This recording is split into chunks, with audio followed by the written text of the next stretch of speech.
Warning. The following episode contains spoilers about the film It Comes at Night.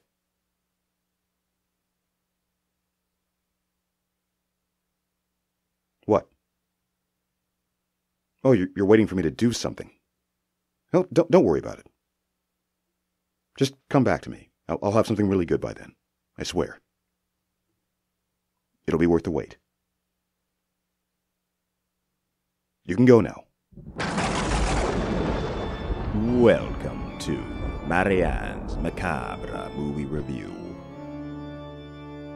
Hello and welcome to It Comes at Night for the podcast. Oof. So we have three people here. We got Mike, J. Keith Jackson, and myself, but we also were supposed to have John DeQuillo with us today and Jessica and Ariel. They couldn't make it. Last minute things happening, so I have their comments. So when we go around to talk about It Comes at Night, I will give their pro or con comments about it. I would have loved to have heard John DeQuillo live talking about this, because yes. they really seem to enjoy it. And I can understand why someone might, but it would have been nice to hear something lively going on about this movie. Well, that too, yes. Positive about I mean, he's a very eloquent person. And yes. If to hear him, I would like to hear him actually. So I would like to start out with his comments, because we're going to start positive and then just go downwards. Okay, he says, it was not what I anticipated going in, but I was fascinated with what I got. Tense, dread-filled exploration of grief, longing, and trust, or how far trust goes. And those feelings were amplified in the quiet darkness, restlessness without sleep. Then I asked, so what comes at night? And he responds with, well, that's what I end up taking away from the title, is the unwanted questions and feelings and loneliness and longing. That's what comes at night. How about dreams? Does dreams come at night? Is what I responded with. And he said, fear of the future, dread of the future, that comes at night. Dreams as well. And he says, and now back to moving furniture. So that's what I got from him. Which I would rather be doing than ever watch this movie. Wow. Yes. So Ariel and Jessica. Let's see. It Comes at Night, Jessica says, I found incredibly boring. It is proof that good acting cannot save a bad script. So I think that's very true. Ariel, I was just thinking of the life we wasted as well as the money. Because they saw it in the theater. Mm. She would have been here, but she has class. And Jessica and Amanda are doing a movie marathon. So for Amanda's Pick Show A Go-Go. So I think we made Mike go first last time. So why don't you start this time with what you thought about just general thoughts of It Comes at Night? Well, I mean, if pressed, I suppose I could find good things to say about it, or I could understand why someone would enjoy it, but it was... So be pressed. Yeah, well, no, not yet. Well, it was a very frustrating thing to watch. They were just... It felt misclassified, I think, was my impression at the time. Yeah. It just... Like, the title, I felt intentionally misled throughout the entire movie with the way that it was shaped. The title just didn't seem to fit. It just, so disappointing, I would say. Yeah. Well, I think that just going back to what you said, I think the title was purposefully misleading. I think it was setting it up so you were expecting there to be some type of actual entity that's stalking them at night, and a lot of the synopsis kind of said that too, more or less. So there's a lot of misinformation going into it, but it was just boring. I don't know, I'm okay with slow burn as long as there's something else going on. I don't know. I will say there was one scene that I did really like in the movie, and that's when the dad finally just loses his shit and just decides, hey, fuck, I'm just gonna kill this other couple. Yeah. But I felt like in that scene that was definitely a good example of just somebody completely losing their shit and coming to the end of the ropes and just completely just going off the rocker. And I don't know. I thought that was really the only decent scene in the movie that I would give any type of like a high score off, like any type of score off of. But there were a lot of things that definitely I did not like about the movie. Like little things, his name's escaping me now, but the actor who plays the dad, who was Joel Edgerton. Yeah, Joel Edgerton. Yeah, who was doing his damnedest. I feel like to be Kurt Russell with the attitude of like Andrew Lincoln from The Walking Dead. And it's just kind of like, I don't know, felt like he was really, really trying to do Kurt Russell really hard in that, and just which is okay, except I don't know, there wasn't a whole lot going on. I wasn't really a big fan of the acting in general. I thought the young couple was kind of awkward, like just kind of stilted. And I just watched this yesterday too. So it's fresh. It's fresh in my head. Fresh in my mind. But there's some little, like, just some things about little things in the movie that really irked me. Like when the dad goes away and he's like, I'm gonna stay with them 3 days to make sure nobody's sick, and comes back. And it's like, all right, we're leaving, and they leave, and they encounter those two guys who they end up killing. And then just like, all right, now we're back. And like, I really, that bothers the shit out of me when movies do that. It's like, all right, at least some type of little exposition here. Like what happened in this 3 days that you're gone. Like all of a sudden you're just back with this family. And we're supposed to assume 3 days have passed instead of just like, oh my God, we got shot at, so we're back now early. Yeah. Also, I don't know. Some of the things I find it really hard to believe, like the young guy who comes and breaks in the house, like, just, I'm 80 miles away, like, approximated 80 miles, being out on foot for who knows how long, or how he's even supposed to get back to anything. He's in the middle of fucking woods. He doesn't know where he's at. Yeah. But the thing that bothered me the most, by far, more than anything else in this movie, is when they take in the couple and the son, and Will, I believe was the young guy's name, is teaching Joel Edgerton, the son, how to chop wood. Like he had never learned how to chop wood in this survivalist, the survivalist atmosphere. He's a 17-year-old boy, and he's just now learning how to split wood with an axe, which is obviously something that they've been doing because for a while how they've been heating stuff, and this is just now like becoming a thing. And that, as soon as that scene happened, it bugged me for the rest of the movie. I could not get over it. It's like the biggest downfall of the movie for him. It's just like, this doesn't make any fucking sense whatsoever. Why this kid would not know how to do something chop wood every day. Like every day they're doing this, and it's just this totally foreign concept. He can shoot a gun fine, but he's never learned to chop wood at all. It just doesn't make any sense. So I'm going to read the synopsis for this, just the shortest synopsis that we have for it, because is it just a bunch of Z's? Wow. Secure within a desolate home as an unnatural threat terrorizes the world. A man has established a tenuous domestic order with his wife and son. Then a desperate young family arrives seeking refuge. So, from that, it's not my type of movie, but we got it and through Netflix. I think Keith added it to the queue because it was a 2017 film, and it was a horror. So we're like, let's do this. I purposefully shut things out, so I don't want to know anything about it. And I liked, in theory, being surprised, but Were you surprised though? Yes, I was surprised about what it was not, because it was like... Because we got... I think Keith took my catchphrase with this one and posted on Facebook. Sure would like to see some It Comes at Night happening soon. And it just went on from there. It just... Nothing fucking happened. And it was... And we were this close to shutting it off. But I was like, we're already more than half of the way through. Let's just finish this. Let's power through and figure out what comes at night. And I mean, I could be totally wrong. And I saw some interview with the director that was like explaining the ending, and I didn't bother reading it because, quite frankly, I didn't care enough to actually devote any more of my time to it. But from what I got was like it felt like was death, because like the death scenes happened, like the grandfather died at night, the dog died at night, and the kid died at night. But what I just don't, the kid, like, there was random focus on like the kid's like prophetic vision thing that was going on. That never weren't really gelling with everything else was going on. It was kind of like an afterthought.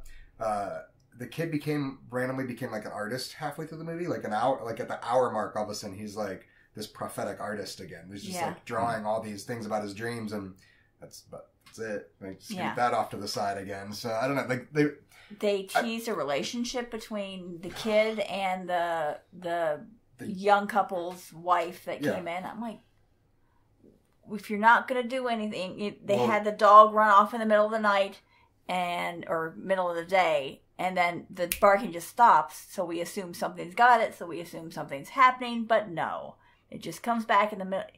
All the doors get unlocked somehow, and the dog comes back. Well, the dog gets brought back. I don't think the dog. How did the dog get brought back though? Who brought it back? Well, that's like exactly. These are all these things that I'm like, who brought the dog back? There was one scene that I really, the way it was shot, the way it was presented, I was kind of in it. I don't think it really matters one way or the other. I just thought it was interesting to think about, trying to find interesting things to think about while I was watching the movie.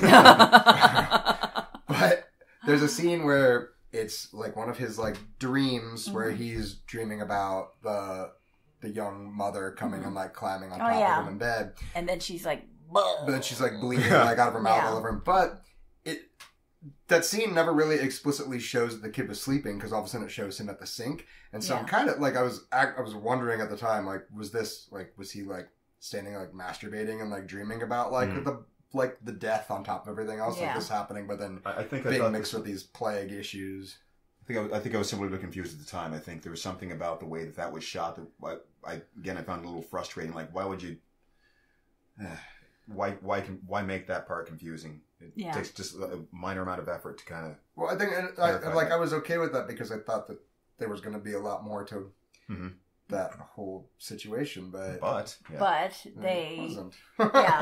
Dad goes psycho the very next day and shoots everyone. So one of the things the way that the movie was framed for me, or at least when I think about it, that didn't make any sense. Whatever. It was almost, it would have been good if it were like one of those 48-hour film project movies. This is kind of what I thought of when I was watching it. Yeah. If it were presented to me in the framework of, we had a very limited amount of time to shoot this, we had a very limited budget, we just did this out of nothing. We're like, oh, that's kind of impressive. Polish this up and run with some of those ideas, and this could be something. Yeah. But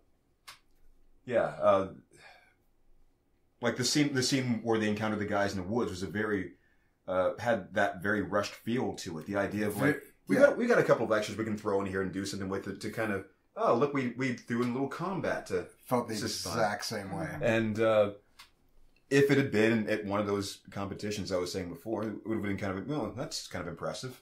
Yeah, they're showing us what they can do with this kind of limit, but there's also a lot of beating you over the head with shit, like the stupid fucking red door. Like, it's the red door. Like, not only do you focus on that for I don't know how many minutes in these just still shots, but also just continuously saying, like, the red door has to say, like, that's the only way in or out of the house, which also, that's kind of stupid, don't you think? Yeah. You're living in this apocalyptic wasteland and you have one entrance/exit from your house. It might be easier to defend theoretically if you're holed up somewhere. It's also easier to get trapped. Yeah, like especially I don't know, your doors are coming unlocked randomly, you don't know what the hell's going on, the dog shows up dying. Right. The end of the movie. It ends with, we find out that the kid is sick. The teenager is sick and dying. And you see him when he's got the pustules over his skin, and obviously has a fever. The mom's trying to comfort him. Yeah, the mom's trying to comfort him. And then the next scene is just them sitting at the table. So did they off him? Did they just release him out into the wilderness?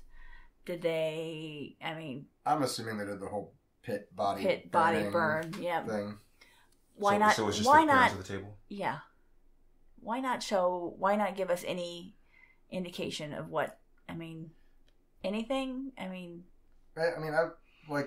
I just kind of assumed. Like, the kid's obviously, like, on his last leg. Yeah. Took him out, gave him the old bullet in the brain, and then done. Mm-hmm. So, but they weren't even showing grief at this point. It was just I don't think there was exasperated. I don't think there was any more grief to be had at that point. I mean, I think the dad completely went off his rocker, and the mom just kind of at that point was just a blank slate. Like she wasn't capable. The of one else. scene I did like was when he lost his shit and was like, all right, aims at the mom, shoots the kid, and the kid's dead, and she's like, oh my god, you killed my son, kill me, bam. I'm like, all right, okay, all right, that's what I'm looking for in a horror film is there's at this point there would be no remorse, and the fact that he had no remorse I was like, that's how it should be. I mean, there's no she's a single mom now. Sorry. I was gonna say I don't know if he didn't feel bad about it, but he was at least felt bad about I think he was being pragmatic at that point, and I liked that the thought process was evident, was there. Got to follow through at this point. Yeah. There's no point leaving her alive to deal with this, so let's just get this over with now. Mm-hmm. And it's just I felt like the two him hitting that point. I like that, but the lead up to it, I just wasn't. Yeah. I didn't. There wasn't a whole lot going on. It's been like, all right, this really feels like you're in this completely like mental breakdown type of state where everything is so like, I don't know, like it looks pretty idyllic, like all around all the scenery setting. Like you came across two guys randomly in the woods at one point in time, but other than that, it doesn't seem like there's really anything else going on that should be like, completely making you go into this dilapidated mental breakdown state. Like, Jack Torrance, you got some more shit going on, and he completely loses his shit. Chases around his son around the maze. Like, this just kind of like, why are you doing You went from 0 to 60, and nothing happened. Yeah. Well, I mean, I think that they relied a lot on our assumptions about what a post-apocalyptic world would be like, and just use that as a shortcut to a lot of exposition around what was that. We're supposed to fill in a blank. Was it zombies, some disease, or a disease or something like that, and they're just in the woods now. Or, I mean, I'm not sure how it would, how well I would cope eventually. I mean, if it were just you, I, and a kid or something for however long. And if we didn't have this, like, I'm now gesturing to the bookcase full of like DVDs and books or whatever, and they had nothing to do except just fucking chop wood and ration food and water, which the kid didn't even learn how to do. And take care of this dog for foreseeably, I guess, the rest of their lives. And I probably would go insane eventually. I don't know, but they're really, I don't know, it's really inconsistent with the whole like putting on your masks and glove shit too. That was kind of back and forth. Like not really sticking you go to that all the time. outside with that all the time? Yeah, because they didn't. At first they went outside with it, and then that kind of fell by the wayside. Then they weren't going outside with it, and then they were handling bodies without it. And the kitchen was covered in plastic, but they still just came and went as pleased. There was no containment. There was no containment. Maybe keep the breeze out a little bit. Maybe that's because they just let the doors fucking open up whenever they want to. Yeah. Also, just one of the continuity things that bothered me was when they go and they get their truck wrecked and everything. How the fuck do they get back? Yeah. Like, they bring a truck back, but because they said their truck had broken down. Right. They had no truck. Their truck just got, like, a tire spiked or something happened, and then they drove it off into a tree. And, like, what got the window shot out of it and everything, too? Like, what vehicle was that you brought back? Just weird little continuity things that I think just like you said about the 48-hour thing, like kind of like sloppy stuff that I feel like could have been polished up a lot better. That's like the hallmark of, I don't know if you've ever been to one of those before. Like the actual show, they have the viewings at like now Gateway. Yeah. Every year or so. And that's just one of the symptoms of watching one of those. Sometimes you're already ready to forgive a lot of things like that, because you know that they're trying to create an illusion of having an illusion of continuity by like, well, we have these ideas, let's put them together and just kind of show it, and like, Yeah, it kind of seems like a lot of it did seem to me like a short film that was flushed out. Was it a short film before? You didn't say anything about being a short film. It was like flushed out, but not flushed out very properly, I suppose. Like they just sort of made it longer rather than adding something to it. Do you have anything else important to say? Impertinent? I mean, do we have anything? I mean, it's pretty much what it is. Yeah, I mean, it was just it didn't do anything for me, and there's so many movies that share some of those characteristics that are so much better. Even maybe not even like the whole movie itself, but even just like in certain aspects, it's so much better. Like the breakdown, the post-apocalyptic world, the sense of isolation from everybody, or the mysterious strangers who I thought were going to be ultimately the cause of the guy's breakdown, I guess, but not really anything else going on with them. They were kind of cardboard throwaway characters, honestly. Yeah. Like, I don't feel like they really They were there to get shot. Yeah, they didn't really for the bring breakdown. anything else to the movie. So what would we rate this? We can give a scare factor and I mean, there is no entertainment value for me. I mean, let's just say it. Let's give it an IMDb score instead of saying entertainment value. So, I've already given it an IMDb score, so I can put it on my IMDb page. So, mine. I'll start this time. It Comes at Night is a 3. Entertainment value, scare, even less. It was just boring.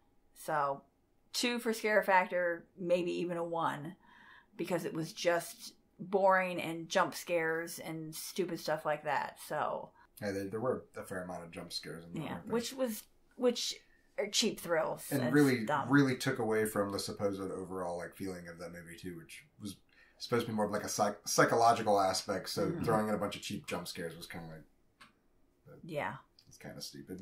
You didn't have anything else to work with, I guess. So you just do that. So what's your IMDb score? A 3 as well, based solely on when he just goes crazy and kills. Like literally just that scene. I think that was one of the best scenes. I thought that scene was just really. I thought it was really well acted and well shot and just really raw. Like it was. I thought just stood like towering above the rest of the movie as far as anything else goes. Just wish that there just would have been flecks of that at least throughout the rest of the movie, and not. Kid not knowing how to chop wood until he's 17. A stranger. So, scare factor. Nothing. Okay. 0. Yeah. Keith? I mean, since you mentioned it, it was, I think, well acted, at least. I think it was one of the saving graces of it, for what they had to do. The situation that they came up with. I mean, the ending really was the entire thing. Despite having been misled all the way up to that point. That did sort of save it. So I'd probably go around a 4 even. Yeah, so I'm going to be a big spender here. The cast and crew of the film, this is in the trivia, says signed a non-disclosure agreement that forbids them from ever revealing what comes at night, quote unquote. However, fans and critics are in agreement that Travis's dreams were what comes at night, quote unquote, comes at night. I'm like, oh, no. I mean, just fucking tell us. Don't be that highfalutin. And oh no, it's the art that comes at night. So, it's sleep from watching this movie, which could come at any point during the day. I was irate after watching this movie. I was not about to sleep. I was like, we just spent however fucking long watching this goddamn movie and it did nothing. So anyway, actually, I was late getting here today because I had to go return the movie to Redbox. So it's just a constant thorn in my side. Yeah. What would you like to hype? Do you have anything that you would like to talk about? Well, surely people just listen to the one we did right before this. We are laughing because we just recorded another podcast where we did the exact same thing. What would you like to talk about? Well, now that you mention it, there is this little thing about excess trivia and excess karaoke around Columbus and greater Columbus area and central Ohio in general now. We're, 7 days a week. Karaoke, trivia, free to come to and play trivia and sing songs and win some stuff. And I don't know when this is going to go up, but in the next several months, I think I don't remember what month it's going to be through, but we're working with somebody who's raising money for the Cystic Fibrosis Foundation. And that's a lot of fun. Donate and win a bunch of extra stuff, and looking to be doing a lot more with charity work and fundraising throughout this year. Yes, I want to work with you because I want to try and do something for the Ovarian Cancer Alliance of Ohio. Yeah, sweet. So we'll talk about that after this. Excellent. But Keith, go ahead. Oh, yes. I am on a number of podcasts for the It's All Been Done network, on which this is currently being published, I think. Yes. Unless something crazy happens Yes. between now and the time this episode goes up. I've also done a number of audiobooks now at this point, which are available on audible.com if you search for J. Keith Jackson. Most recent one, the first fictional one, was Weird Wheat by Suzanne Dome. Don't you have a little dragon blood in you, though, Keith? Aren't you, like, descended from dragons, too, at some point? I think so. I think he's one of the Dragonborn. So, I want to talk to you about It's All Been Written. So, last year we did a short story contest using the words, what was it? I didn't realize there were words for it. You had to use a certain phrase in it. It was, it's all been done before, I believe it was. So, this year is... If I had $1 million. If I had $1 million. That's hilarious. So, and you write a short story about it. It's due by the end of March. It's usually 3,000 to 13,000 words. The theme is if I had $1 million. Submit it to us. Our panel of judges, we're going to choose 5 winners. The grand prize, we'll get to see it turned into an audio production. You can now purchase the dramatization of last year's winner. Samantha Smith did A Little Star. Let's see. It's all been done anyway. So head over to IABDpresents.com and support all of our programming at patreon.com/IABD. I had to read that, so I'm sorry, folks. That sounded really awkward. So I didn't have to read it, but I like to read it. and now you can live. And now I can live. So that's all we have for It Comes at Night. Whoa, that was abrupt. I've got nothing. And credits.